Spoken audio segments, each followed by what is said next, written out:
السلام عليكم ورحمة الله وبركاته. أهلا بيكم في مطبخنا.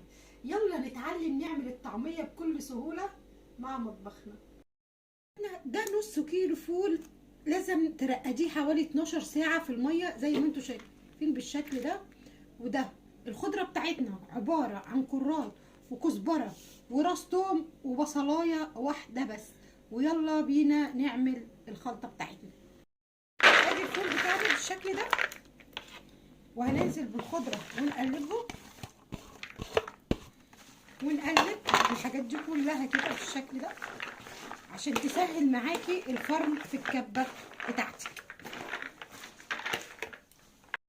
ودي الكبة بتاعتنا، وهنحط الخضار بتاعنا بالشكل ده وهنركبها.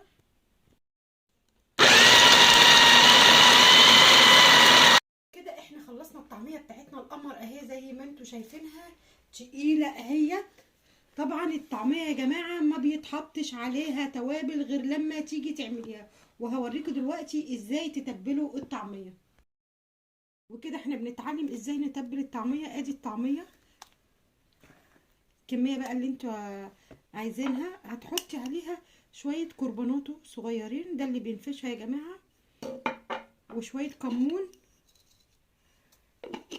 وشوية كزبرة ناشفة، ودي اكتر حاجة تكتري منها، وشوية ملح صغيرين قوي عشان ما تحدقش منك.